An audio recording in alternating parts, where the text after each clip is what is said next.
You're many things. You're a dreamer, you're a visionary in many senses, you're a builder, community builder. Were you always built this way in the sense of not letting fear influence you? So fear, oftentimes, we all feel it, right? And it feels very similar to growth. Fortunately, from an early stage, was able to call fear a little bullshit. Today we have Anne Mahlum, serial entrepreneur, speaker, philanthropist, and best known for founding fitness studio Solidcore. After you made over $100 million selling Solidcore, do you still have those feelings of imposter syndrome? You have to play a game that you think you can win. Our fear comes from actually this place in our brain called our amygdala, which was meant to protect us way before we had this modern lifestyle. And now we live in this world where opportunity is endless for us to build and create, but most people's brains haven't advanced. So if you have a practice for fear, and you can figure out a way when it shows up to work through it, I think that you will surpass so many other people because you'll be willing to play the game. And so both with Back on My Feet and Solidcore, Dan, I really felt like I was the perfect person to build those two companies. I'm always gonna be the founder. You can't ever take that away from me. There's something on my Instagram that I wrote the night before I opened Solidcore. I'm gonna open 100 of these and then I'm gonna sell it. And I know I can do this. Welcome to Second Self, the podcast where we explore what happens after the big chapter ends. Whether it's selling a company, leaving the spotlight, or walking away from a former identity, this show dives into the reinvention that follows success and the messy, beautiful process of becoming who you really are. Each week, I sit down with founders, creators, artists, athletes, and visionaries to unpack the emotional, psychological, and spiritual side of transformation. If this episode resonates, please do me a favor, like, comment, subscribe, and if you know someone going through their own reinvention, please share this with them. Welcome back to the Second Self podcast. Today is our 10th episode, which I'm pumped about. Today we have Anne Mahlum. She's a serial entrepreneur, speaker, philanthropist, and best known for founding the fitness studio Solidcore, which I'm sure many of you guys have been to.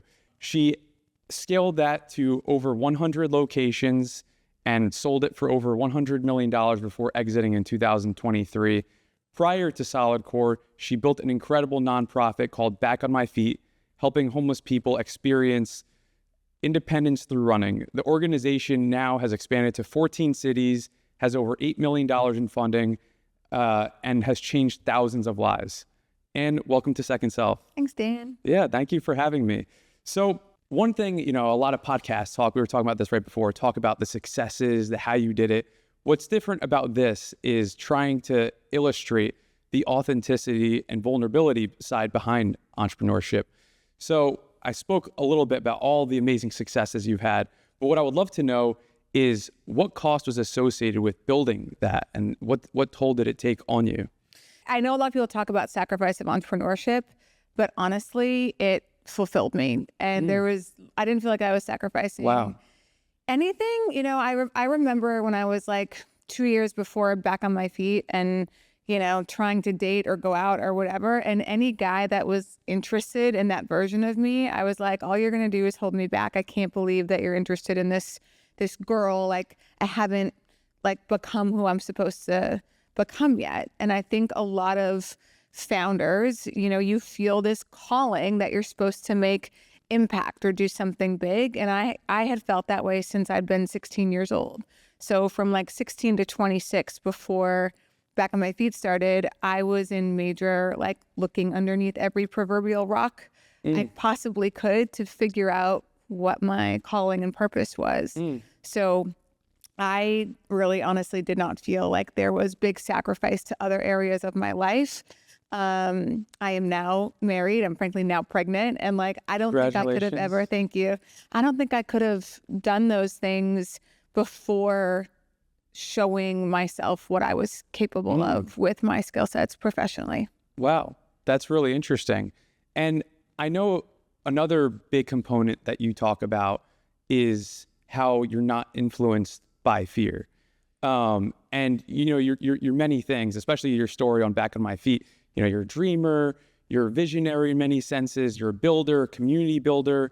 Were you always built this way in the sense of not letting fear influence you?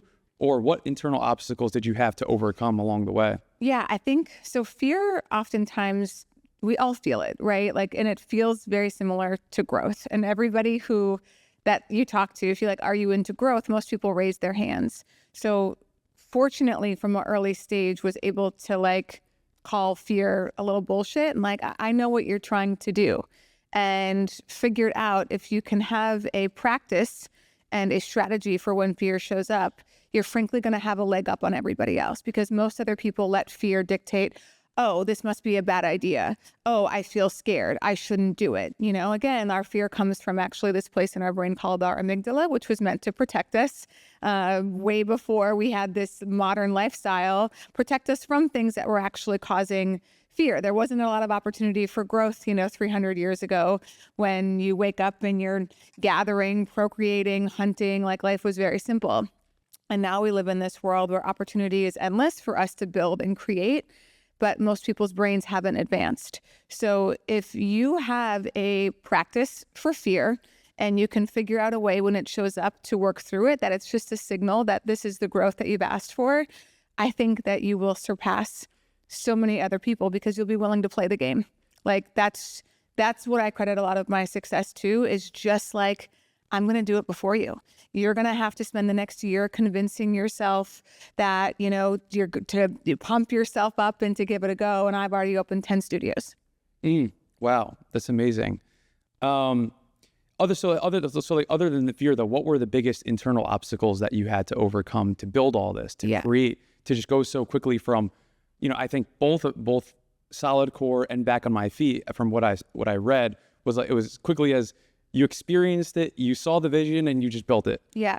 For Back on My Feet, again, this was when I was in my late 20s or so. Again, just in this point of desperation for looking for something to make my life make sense and giving it meaning. So when I ran by this homeless shelter as a 26-year-old, I was looking. I was being aware of like what my thing is. And even though it took me 2 years of walking and running by that homeless shelter to figure it out, when it happened and this light bulb went off of like, oh my God, I'm supposed to start a running club for these guys that I had been engaging and talking with there. And it felt like, it felt so right. Like I was being called or pushed, to do that. So the biggest fear, or the biggest thing to overcome with Back on My Feet, when I was starting to run with these guys and I was like, this is what I'm supposed to do with my life. People were like, what do you mean? Like for work? Like you're supposed to run with people who are living in homeless shelters? Like that's going to be your job? And I'm like, yeah, I'm going to build a fully functioning nonprofit out of this. It's going to start with running so that we can work on changing emotional well-being and get these guys to fall in love with who they are and who they can be. And then from there, then I can get them jobs and homes, right? But if they don't believe that they're deserving or capable or want more for their life, they're going to be in this homeless shelter forever. And that came through my experience with my father, who also has his fair share of addictions, drug, alcohol, gambling. And my dad will tell you he's addicted to everything. But unfortunately, those areas were part of his addictive journey.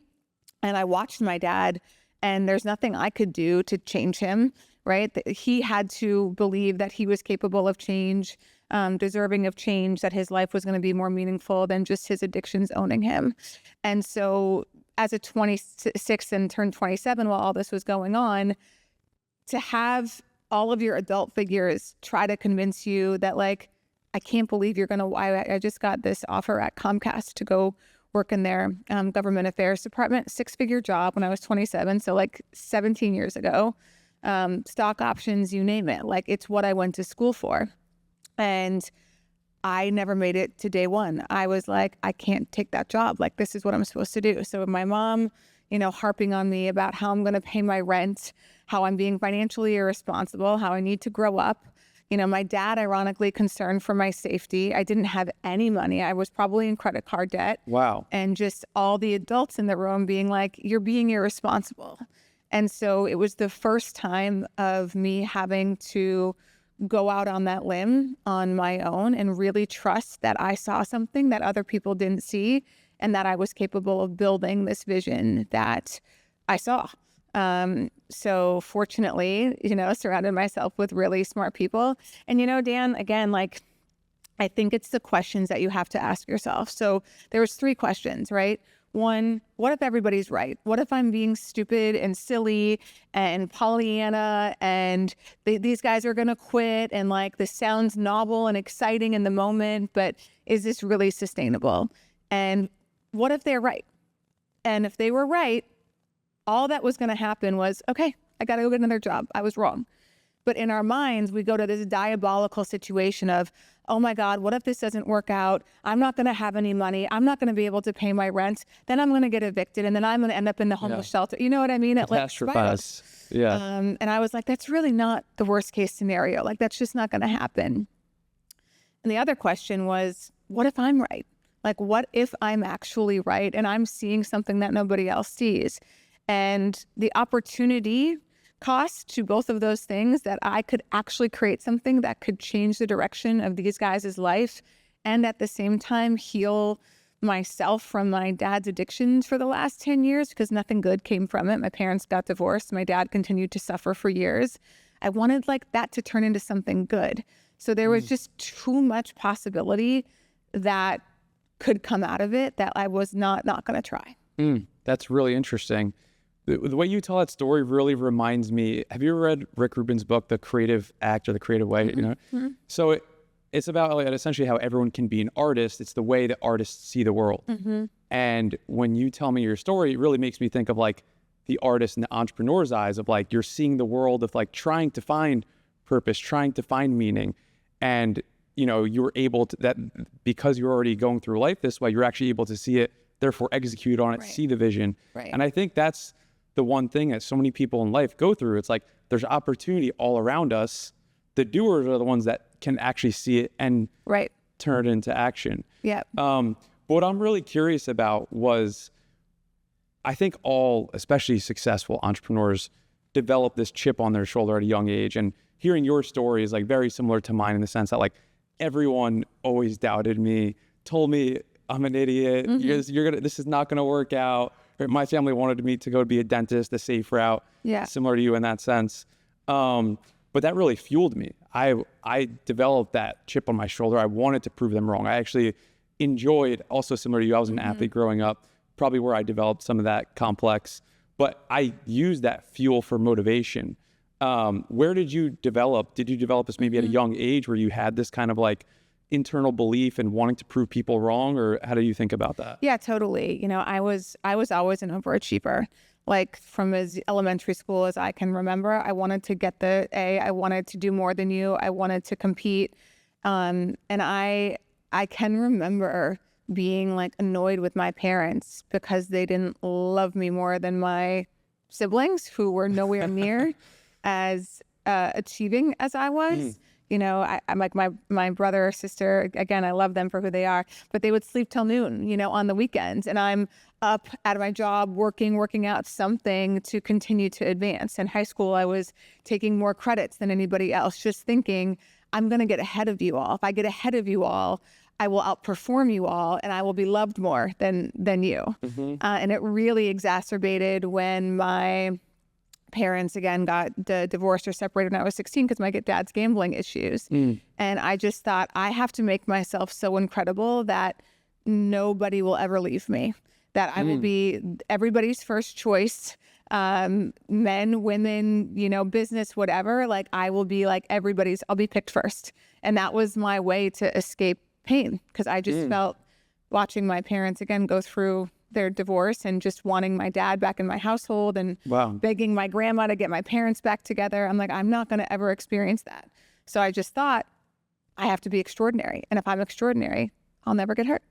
And eventually, you know, correlating self-worth with performance and love tied to that. I think I've heard in some of your podcasts now, it's like trying to decouple the two later in life. How do you now go through that? Especially because I imagine you've had the successes, you've had it all. You realize it, you know, it doesn't keep you going. So how do you think about that now in terms of like where you're at today and having that self-love for yourself, where you don't need to constantly be doing, you don't need to constantly be performing for other people to love you or you love yourself? You know, I would love to say I am mature enough to think that if I didn't achieve all of those things, I would have worked through that. But the achieving it actually helped me get through it. You know what I mean? Like, I think if I'd be sitting here with you today, which face it, I wouldn't be. If I didn't achieve those things, you wouldn't have asked me to be on your podcast. So when people talk about like unconditional love or opportunity, or like, you don't have to do anything for these things, I'm like, I don't really know if I really buy into that, because I also think I have a responsibility of being born into this world and participating instead of just spectating. I want to play the game. I want to figure out how to leave my mark on this world. And the people who do that are the people who get attention, who get respect, who get admired, who, are most interesting. It's like dating was always easy for me because I was one of the most interesting, people you maybe have gone out with, right? And I just sort of always realized I'm going to continue to get opportunities if I'm interesting. So again, I can sit here today because of my accomplishments and say, I don't really feel the need to build another company to get love, because I've done it twice, and now I think I'm deserving of it. Right or wrong, again, some psychologists out there would say I still have work to do, which maybe I do, but I'm just being honest that I don't know if I would feel that I'm deserving of love or loving myself if I didn't achieve and accomplish what I've accomplished. And I think that especially, I was doing research, listening to your podcast, learning about your story. Where were you at in life after, because you mentioned dating a few times, when you sold your business? Were you single? You're now married, dating? Where were you at that point? I had just started dating my husband now, but we in August of 22, and then we were actually in the middle of a deal. It just like some of the stuff had just got signed for LOI, and it didn't go through. So November, the whole deal fell apart. I had 2 fundraising deals fall apart during my time at Solidcore. So it was like, okay, great, move on. We got to start over. But Brett was sort of there for the ending of Solidcore when I was executive chair and still controlling owner, but like at the tail end of it all, on the brink of selling. So the one interesting component, especially I was just curious about, was dating as this incredibly successful woman, even before the exit, right? It's not a hidden secret. Was it difficult in the sense of like men dating you, whereas like men, especially in society, are used to being the breadwinners, that gives them the masculinity? Did you think it created any sort of complex for the men you dated, where they were like intimidated by you, and how did that affect your dating life? I love this topic. I love like the masculine femininity topic because it's fascinating, especially when you now have a lot of women making a lot more money than men. You have women who are very ambitious, and you also have this movement that women are like, I just need a man who can handle me. So a lot of women are already coming at these relationships with the wrong attitude, frankly. And I was the same way. I didn't realize that I was, a lot of women take it that like, well, you just need to be able to handle blah, blah, blah. And I'm this and XYZ and I don't need you. And you know what I mean? And like, that's a turnoff for a lot of men. And in my last relationship before Brett, that was going on as well. So my ex-fiance before Brett stepped into a lot more of his feminine qualities because I was stepping into the masculine qualities. And he was letting me. So he became more amenable. He let me call the shots. He never stood up for himself. He defaulted to me because I was making the money, and it neutralized our relationship. Where with Brett, I realized I have to, if my only option for polarizing masculine feminine relationship is to date somebody who has $101 million, you know what I mean? That I'm also going to find attractive, fun, funny, blah, blah, blah. Like that's a pretty small pool of people. So I never associated masculinity with how much money somebody made. I associated it with their confidence, their view of self, how they stood up for themselves, how they respected themselves, their body, their time. I think you can tell a lot of that when you get into whether it's, arguments or disagreements, how that person approaches that, their emotional maturity. And that's what Brett has, in spades. So we have a lot of respect. I think respect in our relationship is probably number one.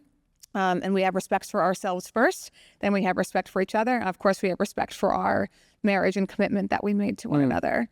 So yeah, listen, there's tons of guys out there who probably couldn't date a woman who is more successful than them or makes more money than them. But I do think it takes both people coming to the relationship and saying, what is masculine and feminine energy mean for each other? How can I make you feel in your masculine, and what's my role in that? And how can you make me feel safe enough to be in my feminine? And we both have to participate, you know, in those actions. And I'll give you a small example. Brett shuts down the house every night, you know, like he goes and checks all the doors, sets the security system, the alarms, like there's a sense of protection with that. And my therapist is like, men are easy. They want to please, they want to protect, and they want to provide. So because Brett's not going to provide financially for us, like that's kind of taken care of, what are the other ways that I can make space for him to feel like he's doing that feels good for him? It's very interesting. I think I saw on Instagram just yesterday, Sofia Vergara was like, I could never date a man that doesn't have more money than me. Yeah. I imagine she has quite a lot of money. So it's like such a limiting belief. Right. And probably limits the pool. Do you have any advice for other kind of like high performing women out there that are very successful, that make a lot of money, that or maybe you made some mistakes and challenges in terms of eventually finding your partner? Yeah, I think again, I stepped into my masculine in my relationship. And if a man lets you do that, they're going to fill the void in the femininity. You know, like I said with my ex, and he is a great guy, but like I'm an assertive person. If you let me dominate you, I will. It happens in business. It happens, you know, in personal life. And like, so I need somebody who can stand up for themselves, you know, not come at me in a way that's, you know, going to cause us to fight, but can figure out how to stand their own ground and not be disrespected and know what their values are. So again, I think it's both people's responsibility in the relationship to do more research on what this topic means to you. And with my ex, he never made me feel like I could be in my feminine because he was too amenable and not being assertive enough in our relationship to take care of things. So what happens? I'll take care of it. I'll handle it. I'll make the plans. I'll, you know, make the big decisions. Because if you're showing me you can't do that, you're telling me I have to do it. Makes sense? Yeah, makes a lot of sense. So let's another interesting topic as I was learning all about your story is it seems like you like seemingly devoted your life to giving to others, ranging from Back on My Feet, obviously, you know, it's nonprofit where you're helping homeless people, to even Solidcore, like helping people with their fitness lives, giving them confidence, all that stuff. Was that a conscious thought in terms of you want to be a kind of giver to others, or is it something that just happened, or how do you think about that, especially looking back? Yeah, I think it was a pretty symbiotic relationship. You know, like you asked about sacrifice, and I felt like I think that's why I hate the word like volunteer. When people feel like if you're volunteering your time and doing something that you don't love doing, like you're not going to stick with it. And I always tell founders and entrepreneurs, and they're like, oh, what business should I start? And I'm like, the one that you want to build, the one that fills you up, the one that excites you. And so there has to be something in it for the founder that is representative of who they are. So what I have learned is the type of founder that I am is I build experiential, high quality brands better than most people. And they have to be authentic to who I am. So I didn't start Back on My Feet, you know, helping people with running and me not being a runner. Like I ran every day at 5:30 in the morning. It was very special to me. I understood the power of it. And it was a way for me to bring people together where when we're all out running in the morning, you know, you don't know how much money each person makes. You don't know which one of us is homeless or not. We all have the same shirts on, you know, Back on My Feet shirts and shoes. All you know is who's the fastest and who's the slowest. But how you show up out there is like you all have to move your own two legs and we all have to get this work done. So let's just do it together. And we have a chance to bring out our character, you know, on this run. And same thing with Solidcore. You know, once I discovered Pilates, as the workout queen, I didn't know you could work out like that. I had no idea you could move so slowly, target muscles. Have you done Solidcore? Of course. Okay. The first time I did Solidcore here in Miami, I tell everyone this, it was like the first time I did Pilates. Yeah. And, you know, naturally, now it's becoming a little bit more like men do it. But a few years ago when I did it, it was still like, oh, only girls do Solidcore. I couldn't open my car door for 3 days without being get paid. For my first class. It was imagine how amazing that marketing is though. Like for the next 3 days, you can't help but think about us because every time you're moving, and then what do? You're telling everybody how sore you are. And like, you can't believe it that this workout that you watch it and you're like, it doesn't look that hard. They're not moving that much. So again, when I realized like this is totally a secret, nobody knows you can work out this way. I continued to take it. I wanted to see how my body was going to change. When I was in New York, I took it for like 30, 60 days. And I'm like, no one has built a brand around this. And the community in some of these studios is very transactional and non-existent. It's missing authenticity. People just open these studios for like a business opportunity. And I am the queen of community. Like I know how to create a culture that people want to be a part of. And I did it across the country with Back on My Feet, bringing people together to, you know, all of these homeless shelters, 12 cities across the country to connect with people who are homeless. Like it's not an easy issue to get people to pay attention to, but through the sport of running, we were able to find common ground. So when I opened my first studio, I was like, people are going to have the same reaction that I did. It's going to attract people who like working out, and they're going to be like, oh my God, I didn't know you could work out this way. What was that? So we were busy from the very beginning. And then that just gave me the confidence to be like, get the second studio open ASAP, get the third, get the fourth, because other people are going to catch on. And I wanted to build like a moat around myself and get so far ahead of anybody who wanted to compete with me. Interesting. I would love to talk more about community, especially, you know, queen of community, especially in today's day and age. I think that building an audience is easier than ever, right? The platforms, especially online, allow you to just build an audience faster than ever with algorithms and all that. As you can see now with the running clubs, like people crave connection and community now more than ever. You see it not just in fitness, but in entrepreneur groups and all different types. Everyone's trying to create a community. What do you think your special sauce is for actually creating community and connection? Well, I think it's a couple things. One is you can't create a community that's, again, not authentic to who you are. So it's not like I was telling everybody else to do Solidcore, but I wasn't doing Solidcore. I was doing Solidcore 4 days, 5 days a week for years. I was coaching in the studios, and I was really? Even as the CEO of the company? Oh yeah, I mean, as the exec chair, like I made it. It's funny, Dan, because when I first started, of course, I coached a lot because we were super busy. And as I was opening studios, it's like there wasn't that much on my plate besides making these studios operate. So me and the studios built the culture, right? People got to see how I interacted with folks. They watched, they learned. And then, of course, as the company grew, I had bigger responsibilities. I was coaching less. And then at the tail end of my time at Solidcore, it was all about being back in the studios because it was so many birds with one stone. I got to travel around the country, connect with the teams, which they appreciated. As the founder coming in there, I got to get a pulse on the studios on how they were doing. I could walk into any studio and tell you, is this studio doing well, by simply the vibe in there. 3, I got to see all the clients, and we got to promote it that like the founder is still coaching in the studios. So that was really, really valuable and grounding for the brand. And the second one is the consistency, you know. How to Win Friends and Influence People is a book I read as a teenager, and I reference it a lot and I read it a lot. And one of the key components in that book that I never forgot was how important your name is. And so even at Back on My Feet, right, knowing these guys' name and saying good morning and like, I'm sorry, what's your name again? Taking pictures of these guys, they were like, no one's ever wanted to take a picture with me. So you figure out, man, again, this is so easy. Treat people the way you want to be treated.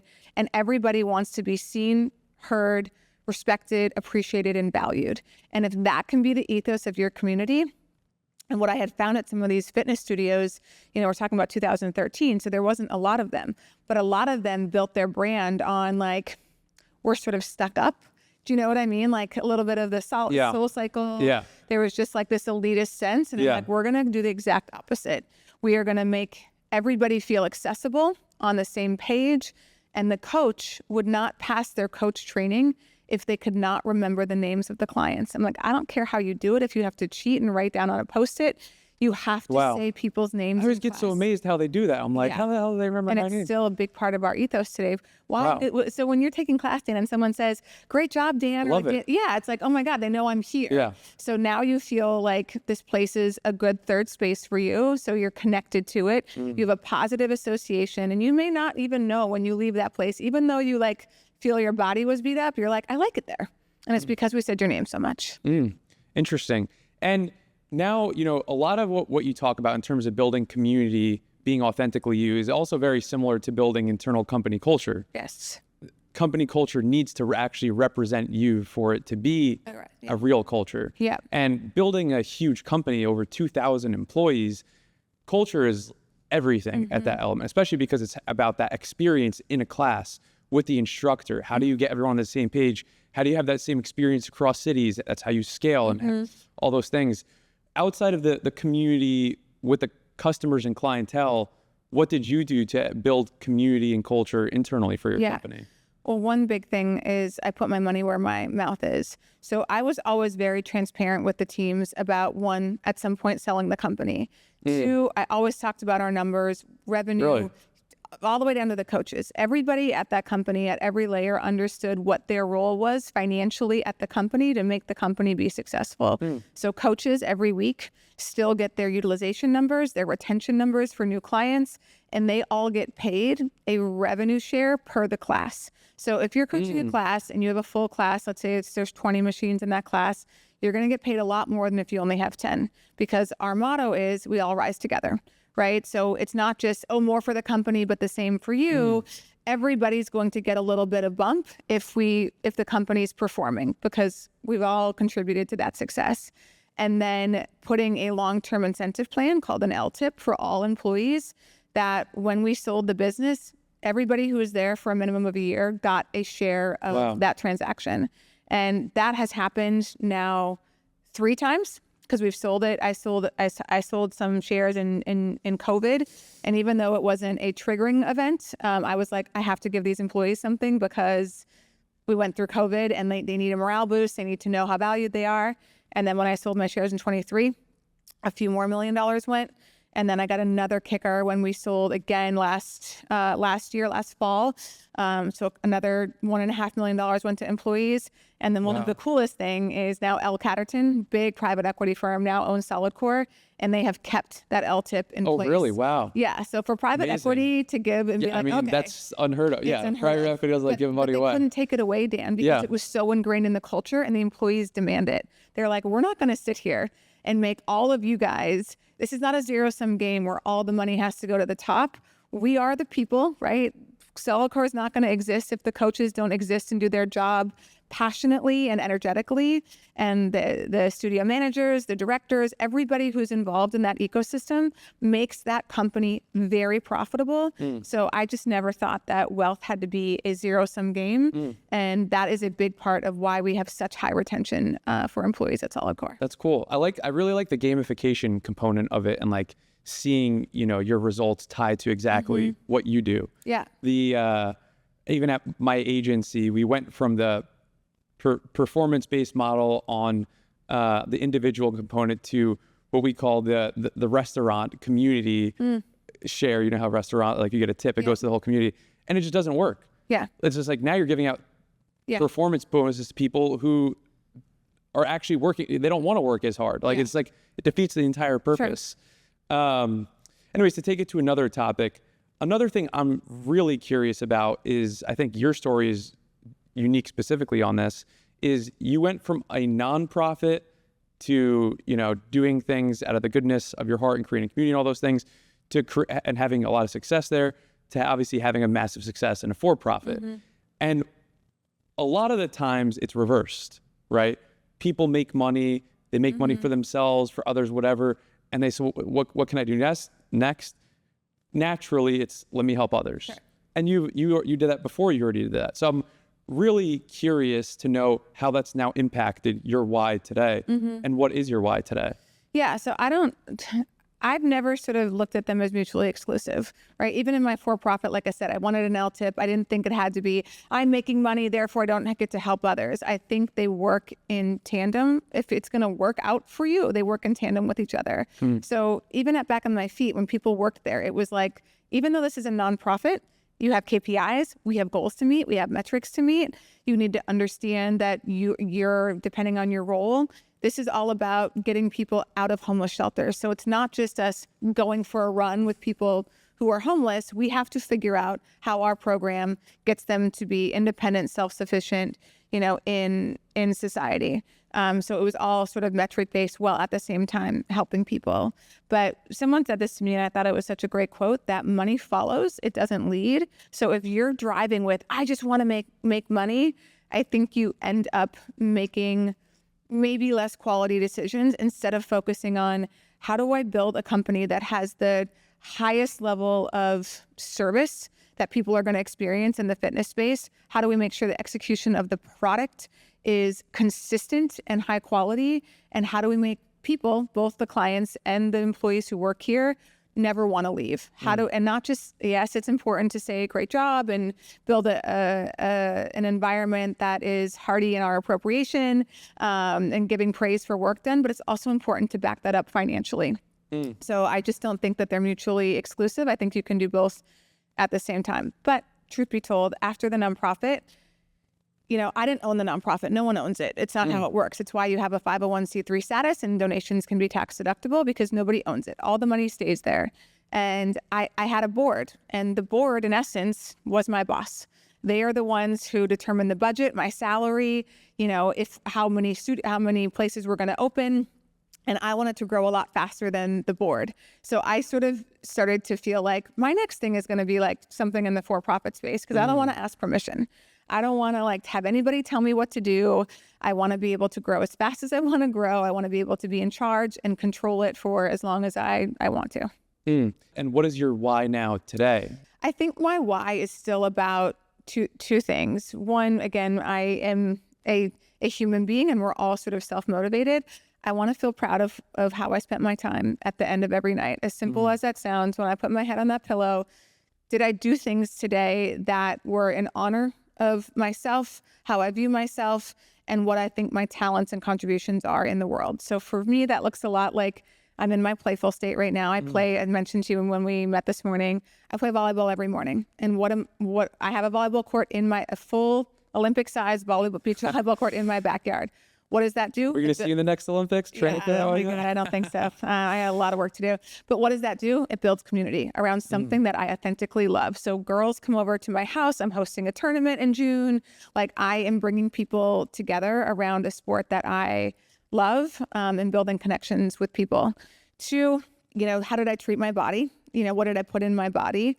Did I eat really well today? Did I also go to the gym? Did I do my red light therapy? Things like that. Did I make decisions for my health that benefit me today and tomorrow? That really gets to me. So I don't drink that much. I obviously don't drink now because I'm pregnant, but I always found whenever I was like, I'm going to have a drink today, it would cause me this anxiety. And I'm like, it's because I feel like I'm dishonoring my health and what I say is important to me. So it's gotten even elevated the older that I've gotten, where people, live a little, do XYZ. It doesn't work for me. I have to make decisions that I know are good for me today, that are going to be beneficial to me tomorrow. And then I think am I empowering others through, whether it's my social media? Am I giving back in a way that makes sense and feels good for me, by whether putting out content, sharing. I do advisory calls for folks that I find very helpful for people, and also fill me up, that I feel like I get to help folks on their own journey. I'm really much in my empowerment phase, that I don't need to build another company, but if I can help you achieve your dreams, that's helpful and fills me up. Love that. You said a lot of things that we're about to unpack, but to go back to the first one, especially concept of second self, you went through your first major life transition from Back on My Feet to Solidcore. What was going on internally at that time? Did you have any, feelings of shame or self-doubt, especially how am I letting down the community? How am I letting down the board? This is the thing I created. It's now living without me, and I want to go create a business. What was going on in your mind at that time, other than what you mentioned of I want to move faster? Yeah, there was definitely the doubt that gets built in, right? Of, am I a one-hit wonder?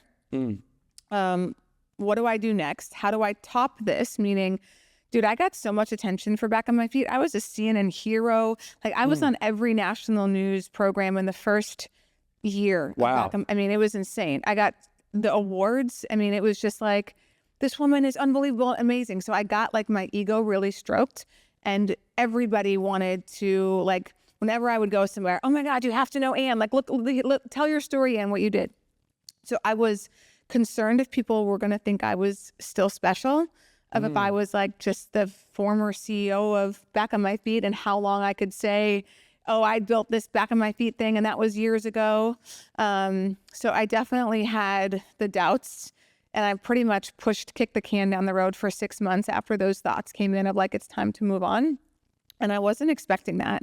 And I think for a lot of us founders, you know, we feel lucky and grateful enough that the thing we went out to build actually worked out, that to the idea of doing it again and like making it work again, you sort of are like, I don't want to take the risk. Like, I did the thing and I'm, again, getting all the attention and blah, blah, blah, but it didn't go away, right? So I'm like, I can't tell all of these guys, I can't tell all of our community to challenge themselves, to push, to grow.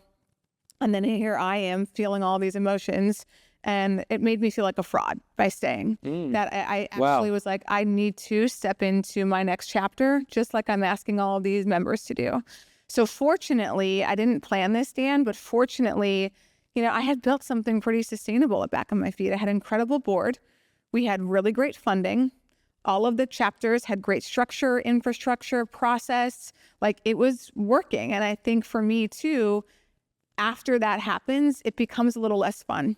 I love the how do I figure this out phase and put all of those things in place.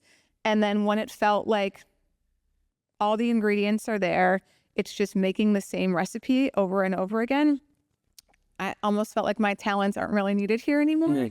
And that someone else may be better to come in and operate the organization. My board chair, when I was like, oh, I'm not really sure if Back on My Feet will work without me, he was like, Anne, you better hope it does, because it's actually really bad for you if it doesn't, because it says that like it was all about me. And I never forgot that. And I took that into Solidcore, knowing I'm going to build on purpose a company that not only like operates without me, that continues. I mean, the fact that Solidcore is valued at $600 million and probably in the next 2 years be valued at $1 billion. Crazy. Yeah, I don't sit there and be like, oh, I should have stayed, or oh, I should have XYZ. I really don't feel that way, because you could play that game the rest of your life. My journey was what it was supposed to be, and I'm not the right person to run that company at this stage. Like, there's just nothing in it for me. I like risk. I like creation. I like moving quickly. It just can't. It has to be a little bit more monolithic at this phase. It's repetitive, probably a little monotonous, honestly. Like, things are really operating very, very well. You just don't need a lot of innovation right now. And that's just not who I am. Very interesting. So for what I am hearing correctly, you felt a little bit of imposter syndrome after you stepped off the treadmill the first time. Sure. I'm curious now, the second time, after you made over $100 million selling Solidcore, seeing the business grow without you now, to you said it's going to be worth $1 billion soon. Do you still have those feelings of imposter syndrome after you sold it?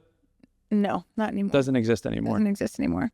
Yeah, no, I think it's because I have enough evidence that once I find something I'm really excited about that match my skill sets, and this is really important to be a successful entrepreneur, you have to play a game that you think you can win. You know, I'll give you a silly example that I learned this super young.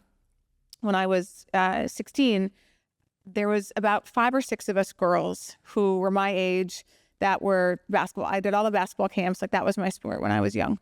And I was supposed to go to Century High School, and that's where all those girls were going. And I'm like, can I go to the other high school? Because 4 of us aren't going to be on varsity, right? And we were all pretty much the same level. And I'm like, if I go to Bismarck High, I'll probably play varsity as a sophomore. I'll get way more attention from the coaches, and I'll probably play a lot more than the rest of the girls. So I applied to transfer high schools, got accepted, and that's what happened. Well, 2 of those girls played varsity. The other ones didn't really advance their game.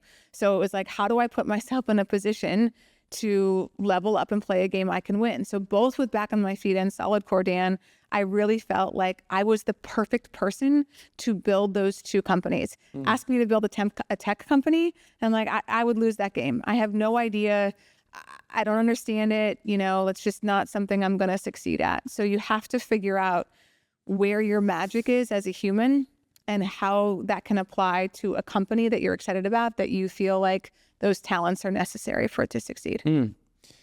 Another part, an element that resonated with me, and it's something I'm even going through at this current time, is, and there was a famous post on social media. I think it was the founder of Loom made it, like, I sold my company for $1 billion and I'm more depressed than ever. Did you read that? Yep. And the major component of that resonated with me that you just touched upon was you didn't know if you can create something better than the last one. Right. And now for the current feeling, it's like feeling like I have to create something grand for me to feel validation. That's what you feel now? In a sense, yeah. It's something I'm working through. Right. And now I intentionally try to do small things to realize I like to try and break that, because similar to you, I grew up with my sense of love is performance. That's my programming. That's my software. And even with successes, I still have that. I still need to remind myself all the time. So so anyways, yeah. So now I try to do small things and remind myself I don't need to stay on the treadmill and constantly outperform for me to love myself.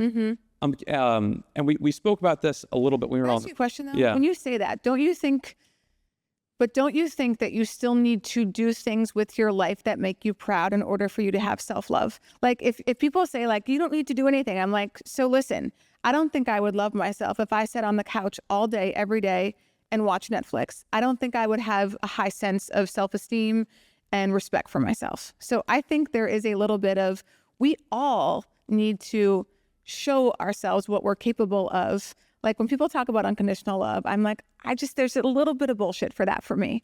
Like we all have an obligation to show up in some sense for ourselves to feel good about who we are. I had this conversation just yesterday, so I'll answer perfectly for you. I took a year off after I stopped working, a year and a half off. Didn't really do anything, was just traveling, having fun, indulging in just what everyone wants to do, right? And I wasn't happy. I wasn't fulfilled. And why? Because what gives me fulfillment is working towards goals. Could be physically related, could be work, could be all these different things, impacting people, all these different things. And so working towards a goal and making progress is what gives me self-respect. But self-respect and self-love are two different things. And I think that it could be maybe somewhat correlated, but it doesn't have to be mutually exclusive where I can only love myself if I'm performing.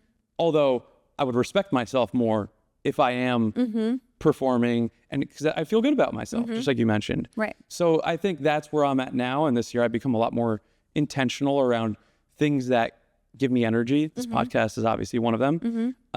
Creating a new business, doing many different things. But anyways, that's how I think about that. Yeah. Does that answer your question? Yeah, that answers my question. I don't know if I agree, but You don't agree with that? I don't think, my husband and I talk about this. Like, people get married and then they're not in good shape anymore or whatever. Like my husband's probably in better shape now, and again, I know that I'll lose my abs in the next couple months here with this baby growing inside me. But like him and I want to be in the best shape because I'm married to him and vice versa. Like we are constantly leveling up, and it's not that he needs to do X, Y, Z for me to love him. But I think this is why marriage is, if we're being real, when somebody forgets to show up for themselves and doesn't care about how they look anymore and doesn't put any effort in, what do you think is going to happen to that relationship? Well, the whole component here, and something I try to remind myself, is it doesn't always need to be externally driven. It doesn't. So it's like I took that time off and I worked on myself, which doesn't always have external, of course, components to but it that. has to be something. That's what I like. Yeah. You don't have to build but there's no performance tied to, there's no KPI tied to the internal work I'm doing. And that's the whole thing. Well, anyways, so the question I was saying was, doing grand things, do you still feel like you have to do grand things, maybe to have self-respect or self-love for yourself? I'll tell you, Because I know now you're the professionally single we talked about. Professionally single. But Which I love, by the way. Yeah, but I'll tell you, putting in the effort for volleyball and like waking up every day at 6 a.m. to get better and to train and to play and to like, I'm playing in a tournament this weekend. It's the same thing applied to something else, right? Even though I'm not getting paid, to go play volleyball, I'm still putting the effort in to say I have an obligation to get better. Yeah. How am I fueling myself? I have an obligation to my partner to be the best partner, and that makes me feel good. If I was sitting around working towards something, but the whole the point I was trying to emphasize was the doing grand things, right? Like playing volleyball, or are you is there an end goal in mind with the volleyball? I don't think there's an end. So it's not like you're training to be in the Olympics, right? But I'll tell you this: I want to be at the beach, and I want anybody down there to be like, I want to play with Anne. That's like, it's a feeling and emotion. We got to play volleyball now together. Yeah, I don't know. Are you good enough to play? I don't know. Let's see if I can hang. Okay, we'll see if you can hang. But anyways, the whole component is you don't feel like you have to do something grand. Not anymore. In order to feel like. Not anymore. After those two things, I feel like everybody knows I can, and I know that I can. I love that. Yeah, I don't have to, but I don't think I'd have the self-love and self-respect if I didn't do those two things. I think I would still be I don't think I'd be married. I don't think I would be capable of loving somebody or letting somebody love me without showing to myself that I was capable of doing those two extraordinary things. Love that. No, I mean, listen, at the end of the day, I think self-respect is incredibly important for everyone in this world. You have to be proud of yourself. Yeah. Yes. And I think success and proving to yourself that you can accomplish certain things on a daily basis and beyond does go a long way. I agree. Yeah. In terms of going back to the life transition component, you mentioned that you wanted numerous life chapters. And in order to build something new, you have to let go. Do you still practice this art of surrendering today? And have you struggled with surrendering anything, even surrendering the identity of Solidcore without you? Yeah. How do you think about that? I think, honestly, I'm up for my biggest challenge with this baby. Your body changing, right? And most people are like, Anne's one of the most fit people, that I know. I have more energy than everybody, blah, blah, blah. Like, it's just been part of my identity. And that will be a really big challenge for me as this baby grows inside me, and having the baby, and like, I think that'll be harder than the other ones. So, and the reason why letting go of Solidcore wasn't difficult, one, I'm always going to be the founder. You can't ever take that away from me. But I started that company, and from a very, there's something on my Instagram that I wrote the night before I opened Solidcore, which was, I'm opening my first Solidcore studio, either it was the next day or the day of, I'm going to open 100 of these, and then I'm going to sell it. And I know I can do this. And that was the vision from the beginning. So I started that thing with an end in mind. And a lot of us, this is why I think endings get messy, Dan, and they get messy professionally, because we don't ever think about when we're going to move on from something. As a founder, we think we're going to do this thing forever. And at some point, our relationship with that company evolves, because whether we want something else, or just like, I'm sure having a kid, it grows up, it goes to college. It's not the same as, it doesn't need you as much as it when it was 1 year old.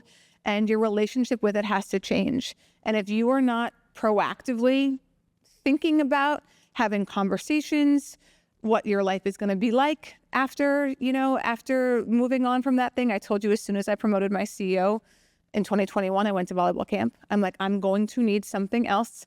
I'm not going to just hope this figures it out. I need to make sure I have a plan after Solidcore ends of where I'm going to put my energy into. And I just refused to let Solidcore become a thing where I lost control of the company.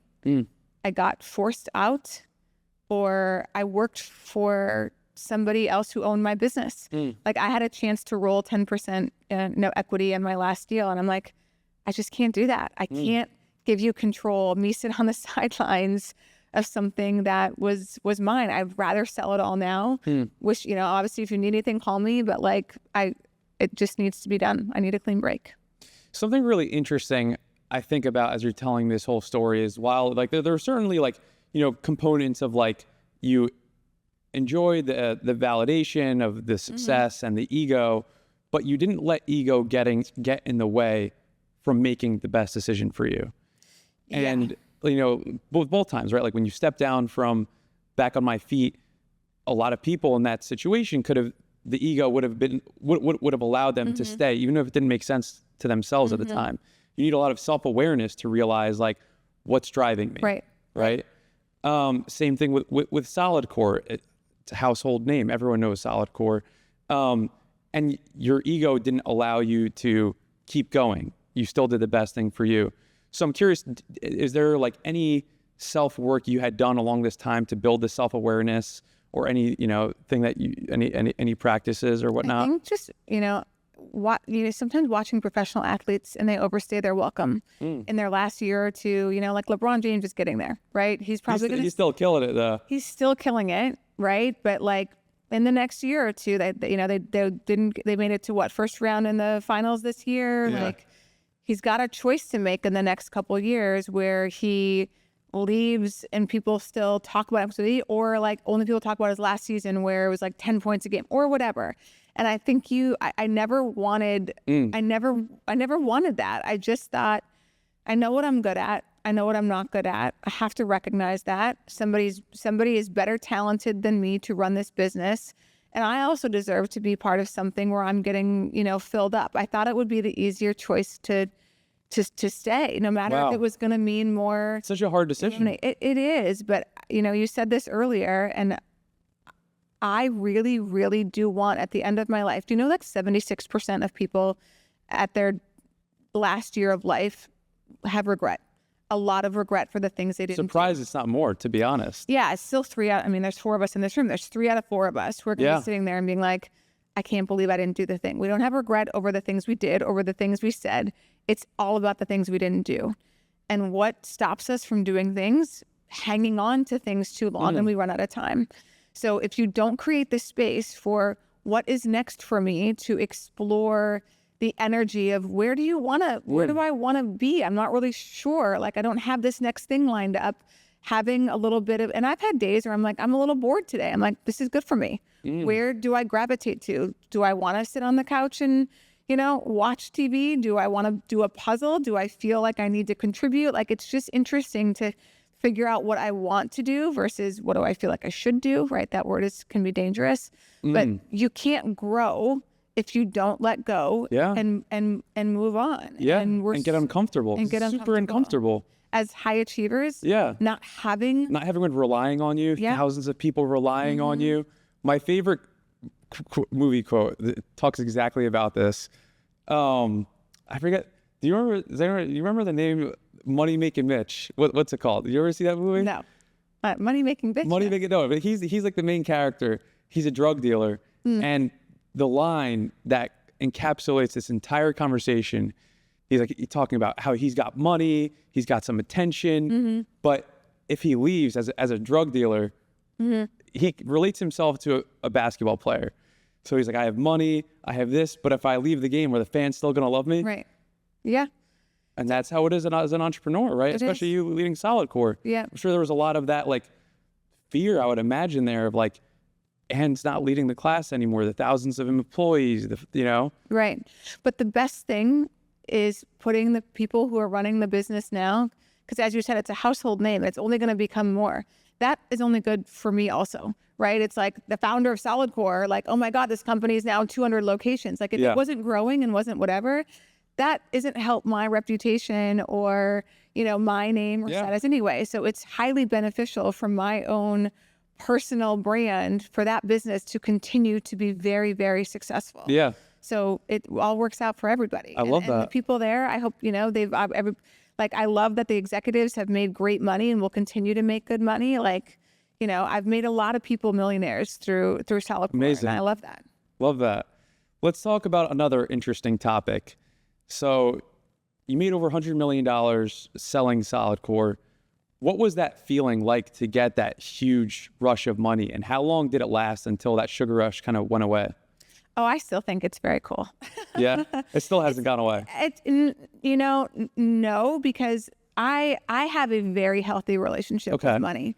I am not one of these people who hoard money and just feel like my net worth needs to go up, up, up, up, up. I'm also very smart with money from an investment standpoint. I'll make more investing than I made at Solidcore, just from compound interest. And, 99% of my dollars are working right now. They're working in the market. They're working in private equity. They're working in startups. They're working hedge funds, whatever. But I also will buy courtside seats at a Knicks playoff game, But I'll tell you the work that I had to do on that, because when you get more money, a lot of people don't raise their expensive ceiling, right? They continue to be like $5,000 expensive. And if you don't raise your expensive ceiling, that means you don't raise your giving ceiling. You don't raise your investment risk opportunity profile either. So you continue to play small, and spending $5,000 on tickets to a basketball game still feels like a lot. It doesn't feel like a lot for me. Why?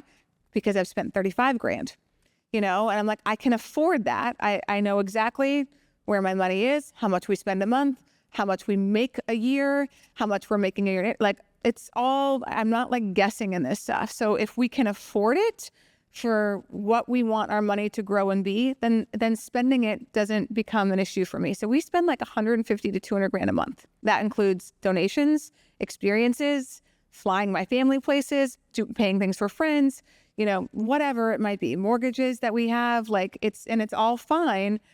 But if I didn't do that work, that sounds ridiculous to some people who are like, what? That's so much. I'm like, yeah, but it's all relative. And I know where every dollar of our money is and what it's doing. So that's what has been the cool thing, is like continue to elevate based off of how much money that we have, instead of just like continuing to hold it tight or tell myself I have a scarcity mindset around money because my mom, my dad, whatever. And doing that work makes it all worth it. I think it's a tragedy. If I had all that money, Dan, and was like, oh, I only spend $5,000 a month. It's like, well, what's it all for? I agree. That's a sickness. Yeah. People have that as a sickness. Yeah. Based off of even us spending that and the numbers, like, we'll have $1 billion by the time I turn 68 or something. That's simply compound interest. Yeah. Your money doubles in the market every 7-ish years. So it's silly to just, and at some point I think our net worth should start going down. I don't want to die with $1 billion. I think that's stupid. You read the book Die with Zero? Yeah, I have. Yeah. Bill Perkins reached out to me on Instagram. Really? I'm a huge fan. I was like geeking out about it. That's cool. But yeah, your story kind of reminds me of that. Do you think money alone can make you happy? No, I think not having money can make you unhappy, honestly. Like, not having money, depending on how much you don't have, can cause a lot of stress in your life. And not having money and the money issues my parents had caused a lot of unhappiness in my family. And that was a big driver for me to I never wanted money to be an issue in my marriage, my relationships. I also didn't want to lead a boring life. I wanted to be able to have experiences. I didn't want to be able to just go on vacation, once every 2 years after saving up so much. And I saw that happening too. The harder you have to work for a dollar, the more you suffocate it. Because it's like, I had to work so hard, I can't spend it. Wow. So I live in a state of abundance. Money, I can make money very easily. I figured that game out. So if you can feel like you can make money easily, I spend money easily. It's not something that feels like I need to hide it away or not free flow with it. Yeah, no, that's a really interesting way to look at that. I can definitely... I think there's a lot of value. A lot of people, a lot of my friends definitely need to hear that. So we talked about all the ways where money, has allowed you to have experiences and have a life full of adventure and all these different things, and do the things that you want to do. What are some ways where having more money created more problems in your life? I don't know if that's happened yet. Probably not the answer you want, but my family's been really great. Even though I've shared, money with them, they've never made me feel like I owe them anything. I usually offer before maybe they would even have to ask. I'll tell you, Brett and I's, when we were doing our prenup, a lot of people do prenups that there's some sort of payout when you get divorced. And I was like, that is so stupid. That's actually going to cause us to get divorced, because if we keep all of our money sort of separate and our relationship is going through tough times. So what's the solution to that? I'll tell you. Okay. But so the solution in my mind was, I'm just going to gift Brett money over the first couple years of our marriage so that he can feel a little bit more financially equal to me, and he doesn't feel like he's getting an allowance. He doesn't feel like, I get to call all the shots because I have all the money. He has financial, and it's his money. Just like when I gift it to anybody else, I don't tell him what to do with it. He's been very smart investing and paying attention to all of those things, but it's his money to build his wealth with so that he can contribute to our relationship in any which way. And if we get divorced, there's not another dime exchanged between us, so that he feels that he's got the financial, again, independence to make his own decisions that is not so far apart from us. That's really, and maybe I've never heard that one before, but maybe it has to do with all this work you've done around giving and scarcity mindset. 'Cause I know a lot of my friends talk about divorce. It's all about like the control element. Right. Does this person want me for the money? Right. And I need to protect myself. Exactly. And if I'm just going to gift it to you. It kind of lets all that go. Right. So there's no, again, and imagine, you think if Brett and I ever got divorced, we're getting divorced for a reason, right? Maybe it'd be amicable, but maybe it wouldn't be. You think I'm going to be excited about gifting somebody that I'm going to have nothing to do with, romantically?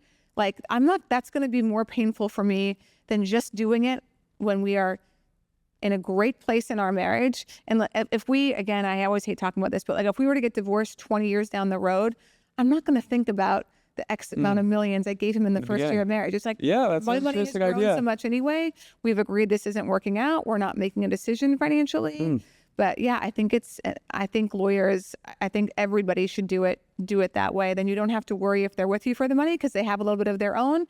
And if they don't want it, then they're going to leave anyway. Yeah. And do you know that marriages that have prenups have a much higher success rate than those who don't? I would imagine. Yeah. Because there's people who don't want to do it. They're all caught up in, oh, we're so in love, this is never going to happen, and we don't need to do that. But like, and if you can't have the hard conversation up front, then how can you deal with the hard stuff? The actual hard stuff. Yeah. Like having kids and all that stuff that it brings. Yeah. That's really interesting. But let's get into some hot takes, especially around entrepreneurship, because you have obviously a lot of strong opinions. What's a belief about entrepreneurship that you strongly disagree with that a lot of people hold as true? That anybody can be an entrepreneur.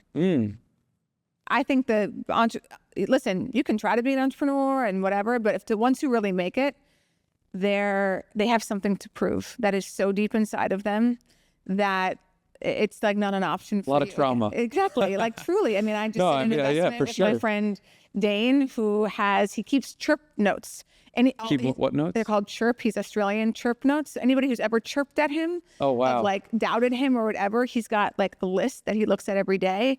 And I'm like, again, that's somebody who wants to prove to the world that he's worthy enough, smart enough, and like gonna make it. And he's so driven off of that emotion. So I think the Mamba mentality. Yeah. I was telling that to my friend today. He didn't get the job offer he wanted. I was like, use that. Channel your Mamba mentality. Like use that as motivation to say, fuck you. Like I'm gonna do this now because you didn't want, Yeah, I know. And so again, a lot of people you think just are missing that. Yeah, a lot of people want the glory of being an entrepreneur and like want to work for and want these things, but there's something deep inside these people that cause them to create, take the risk, and like I think they feel the same way that I do. Of you're almost missing the self-love, the self-respect that like you have to do something extraordinary for you in order to have that, and you want it so badly. So if you don't have that trauma, that emotional scarring, I don't think you're going to make it. It's interesting. I think about this a lot because I'm like, if you grew up through a lot of adversity. I certainly did as well. I had a huge chip on my shoulder for various reasons. But I think about like my kids, and it sounds like you've done a lot of self-work. I definitely prioritize doing a lot of self-work. I would hope I don't give my kids a lot of this generational trauma. And I think it's like, what will drive them? If I didn't have all these issues growing up, I didn't need to prove it to myself. I didn't need to say, fuck you to the world. I didn't hate authority, disdain for authority. Like, would I have created all this? I know. Definitely not. I know. Because I don't have that inner desire anymore to prove to people, How do you think about that now? We think about it a lot because we don't want our kids, we're having a boy and I'm like, I think about how my mom raised me, and for a long time, I had a really tough relationship with my mom because I thought she wasn't motherly enough or nurturing me enough. Well, my dad just wasn't around a lot, right? So she had to decide, do I be nurturing or do I take care? Like, I got to feed these kids. I got to get them where they need to be. Like, she was very much in her masculine. And like, I had to kind of fend emotionally a lot for myself. And I resented her a long time for that. And now, I'm like, man, but she made me so resilient. I had to figure things out on my own, had to work through my own stuff. She didn't coddle me. She didn't baby me. And I'm really grateful for that now, so I really think Brett and I are on the same page, and we will do more reading and everything else. But like, our goal is to raise a man, not to raise a boy. We want to raise him to be resilient. And you think about that with having money, we live in a beautiful house and these things. And I'm like, we're going to have to be very, very mindful to make sure that this kid does not enjoy the comforts that he didn't earn, and that's the balance. It's hard. Exactly. And I'm not there yet. And I'm sure people will tell me it's harder than you think, but we are going to try really hard to make sure this kid is loved, but also like not hand him everything at all. He's gotta work for what, he wants. And because of our situation financially, it'll be something I'm sure learn along the way, but, we're mindful of it at least. Really interesting. And talking about this concept of, you're mentioning resiliency, we're talking about, as I was reading your story, I was actually shocked to see less than 2% of PE funded or backed businesses are women led. Yeah. Which is crazy. 98, that's insane. Yeah, it's I almost sometimes don't think, like, is that right? Like, you would have to think like 20-30% would be less than 2%. Yeah. It's wild. So I would love to hear from you. How is it like as a woman in this experience of did it ways it either hurt or help you? I totally use that to my favor. Okay, how did you use it to your favor? I tend to have a lot of male relationships. Again, I play sports. I tend to be sarcastic, and I dish out a lot of shit and whatever, which usually lands better with men than women sometimes. So I've always been more comfortable around men.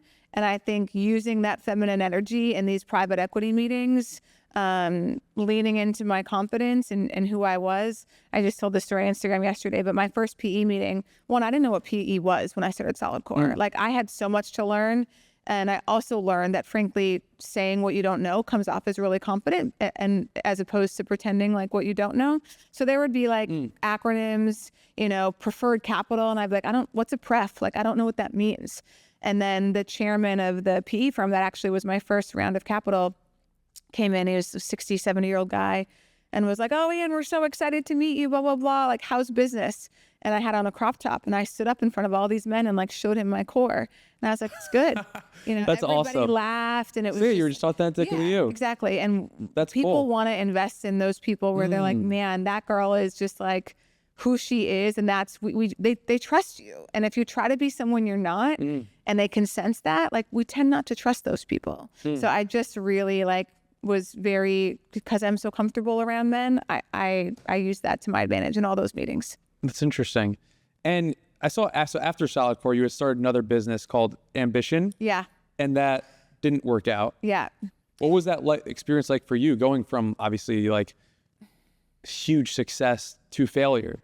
Yeah, we're just going through some legal stuff with that still. So, and I'm like looking forward to talking about that, but I'll tell you a couple of things. One, there were so many issues we had with the spaces that were like 10 times the issues of Solidcore, from HVAC to plumbing issues. We literally had crap coming up in our studios, to delays in it was like insane. And I think there was these moments that were also like, oh my God, I'm going to have the same 10 years over and over again. But we felt we had enough legal issues to, frankly, shut the company down. Like, they were that bad that were causing us real operational challenges. So I will 100% talk more about that, but I've got to get through that first. It's all good. You hearing your life story, obviously you've experienced many things that most people in life could only dream of. Had, all the external validation, the money, the experiences. You're essentially, you've designed your own life and you're living it. What in life gives you the most happiness at this point? At this moment, again, and I'm sure I know these changes, I think it's the playfulness. It's the playfulness in all my relationships, right? It's the flirtation between my husband and I, the joking around. It's the playfulness in volleyball and getting to just move my body around sport. That's really fulfilling for me right now. And I think that's, someone else might be like, oh my God, Anne, I can't believe you're so young, start another company, blah, blah, blah. It's just a lesson for folks that like, it doesn't really matter what anybody else thinks. And I really want to optimize this point in my life where my body feels so good to be able to do that. And if you think about it, like, doesn't it make sense for us to start companies again, in my mind, like when I'm in my 60s and 70s, when maybe I'm slowing down a little bit athletically, that like I want to be on meetings and Zooms and, doing things more professionally for my brain. But I'm like in this health and body optimization point in my life of how much can I move my body, and am I physically exhausted at the end of every day? And that's very rewarding for me. Love that. And we'll end it on this question. From here on out, and it's because it sounds like you have been incredibly intentional from what I hear with everything you've done. What does success look like for you from here on out for the rest of your life? Yeah, I mean, I've never ever planned things in 5-year increments at all. Like, I'm lucky if I think a year ahead, even though I know it was like, oh, I'm going to sell Solidcore, but like I didn't know I was going to be in Miami, like I think it's more of a feeling than defining it as outputs. So it goes back to the proud thing. Like, if I'm look in the mirror every morning, every night, whatever, and I'm like, I'm really proud of how I'm spending my time, how I'm using my talents, my contributions, how I'm treating myself and how I'm treating people. I think that's kind of the ultimate test, because when you have people on this podcast, Dan, and you're talking and they're so successful, whatever, but they're miserable on the inside, the external stuff, looks great on the resume, but none of it matters if you don't feel great about who you are. So I think it's more of chasing that emotion, and how I spend my time in 5 years may look very different than now, but that has to be the ultimate goal. No, that's really profound. I think if you just do that, you're going to live an incredible life. Right. And that's really, the time executed will look different, I'm sure. I love that. Well, this has been an awesome conversation. I've genuinely enjoyed it. Me too. I learned a lot. Very, very inspiring on many levels. I'm sure a lot of people will take a ton of value. But any last words with how people want to find you? Or you mentioned you're doing consulting now. Yeah. I think, honestly, there's so many channels, right? I kind of just stick to Instagram. Even LinkedIn, when you open, you're like, you have 427 new requests. I'm like, oh my God. So Instagram is something I stay pretty consistent with. And through there's links to like my website and advisory calls and things like that. Awesome. Well, thank you for joining the podcast. And maybe I'll see you on the volleyball court. Don't kick my ass too much. See, no promises. All right.